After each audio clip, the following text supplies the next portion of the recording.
everybody, Tony D and Little Joan here with an early video, early hot take. Snowed in, couldn't get down my street with my car, so might as well make some videos. This one is really, I'm just going to say it up front. This is all my opinion. I don't have any secret knowledge or anything, but this is just my take on this. AOC sobs during Instagram live stream, compares Capitol protest to her alleged sexual assault. But when we go through trauma compounds on each other, Ocasio-Cortez declares while recounting the horrors she endured in the Capitol, where she cried. Now, I watched some of this, and I find it totally manipulative. I think she's faking. Now, I don't know what happened to her at the Capitol, but she first off, she accused Ted Cruz of trying to have her killed because of the idiots who came into the Capitol on January 6th. Ted Cruz was not in charge of that mob. No one was, really, and they left before Trump even finished speaking.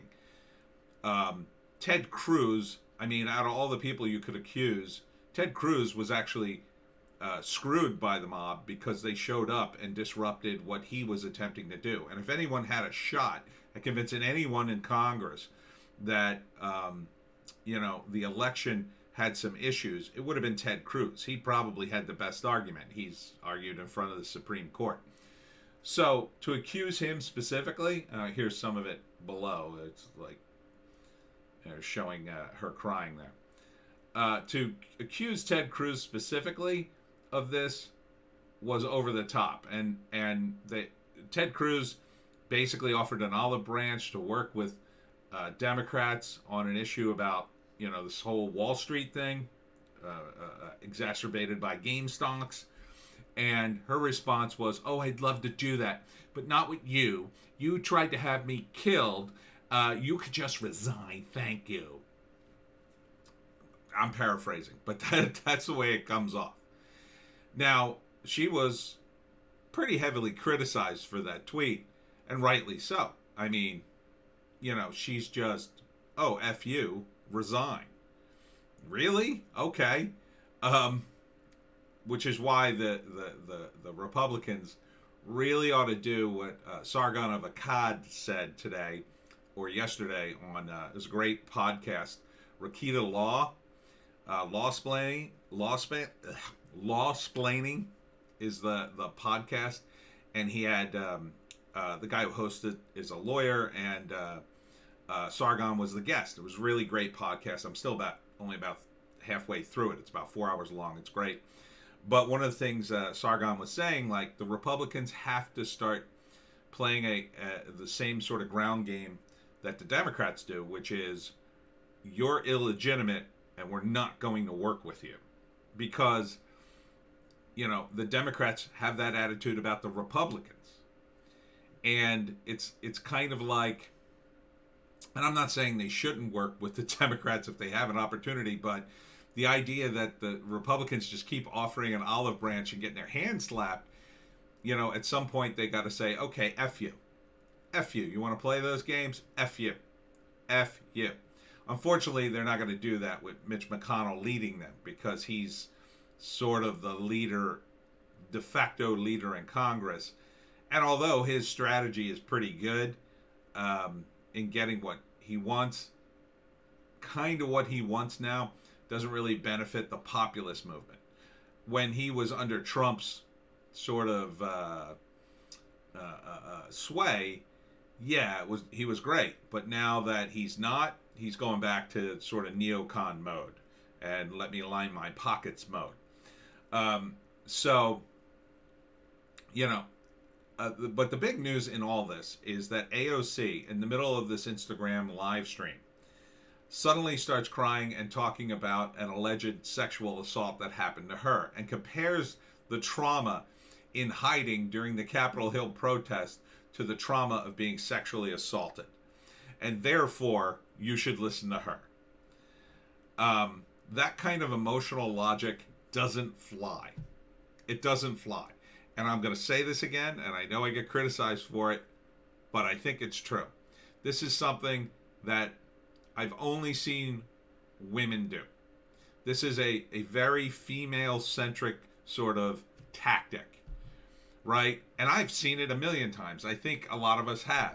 You have an emotional person, usually a woman, who is going to say and do things and make everything her problem. I look at it like this. Let's say you're in a supermarket parking lot and there's a bunch of people there and they're coming in, going out, whatever, with their groceries. And someone goes to their car and it won't start. And they get out of their car, and rather than taking care of their problem, they make it everybody in the parking lot's problem. And they go, my car won't start. My car actually won't start. And people are like, oh, sorry to hear that. Maybe you'll call AAA. Do you have AAA? Well, shouldn't we all have AAA? Why isn't AAA always there for everyone? Not really answering the question. And you're just kind of like, well, yeah, I guess, but I mean, how are you going to get your car fixed? Well, can't you help me? Well, but it's not my car. I'm just here in the supermarket. Oh, so you want me to die here? That's what you're saying. You want me to die here in the parking lot and be unable to get home. Did you know that my parents died in a car? That's the sort of emotional jumps that AOC is making here. It's like something tragic happened to me. Therefore, you ought to agree with me politically. I think. I don't think the sexual assault she's referring to happened. I don't believe it at all.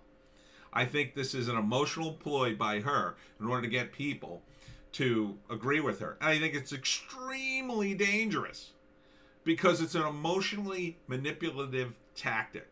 And I gotta say, it works, because even as I was thinking about talking about this in the video, I was thinking to myself, man, what if she was really sexually assaulted? Maybe I shouldn't do this video. It's intimidating. But I'm doing this video because I don't believe her. I don't believe her. And I think the timing of her announcement of this is extremely suspicious. Now, you could argue that, yeah, trauma, brings back other trauma. Maybe, sure. But who sexually assaulted her? Is there a police report? Is she going to be filing a police report? Will there be follow-up on this? That's going to be the real key. If there's absolutely no follow-up on AOC's alleged sexual assault, then I think we all know this is BS. And she's using this to emotionally manipulate people so they agree with her. Yes, she was almost killed in the riot. Which I also don't believe. Because what she says is something about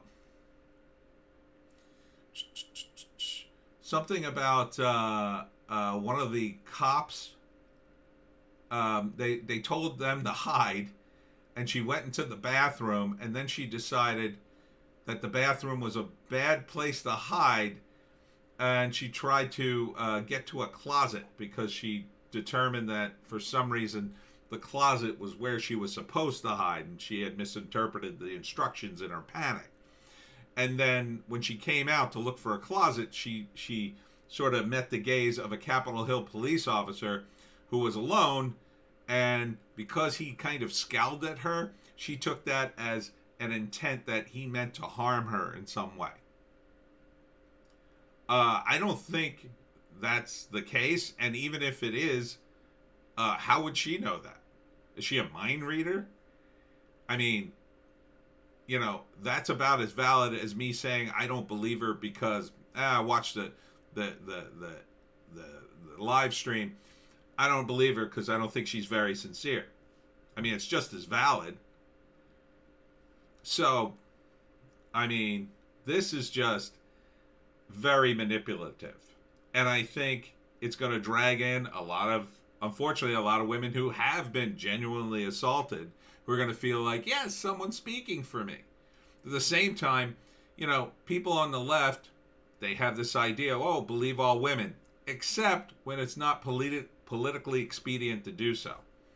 Except when it's Tara Reade, a woman who actually accused Joe Biden and filled out a police report. Where's AOC's police report? Who's her assaulter?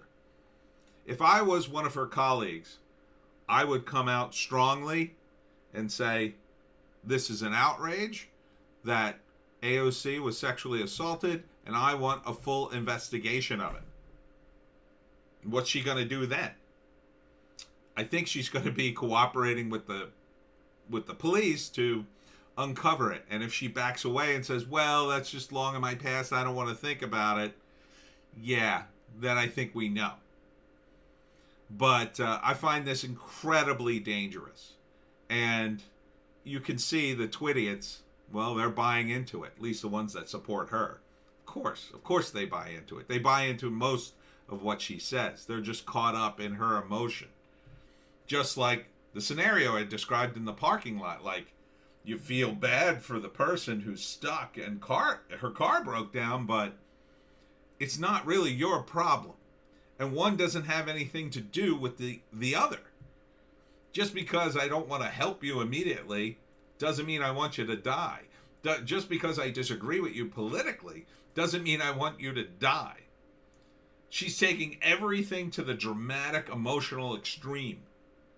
And just shoots it up to 100 every single time. And for most people watching it, they just watch it and go, whoa, this woman, she's too much. She is nutty. But for the people who are, I don't know, emotionally broken, they're sucked into this. And they keep enforcing her. And part of it's just the social media phenomenon. You know, it exacerbates that. And she's using that to try to get political gains. To try to get Ted Cruz and Josh Hawley and other Republicans censured, to force them out somehow.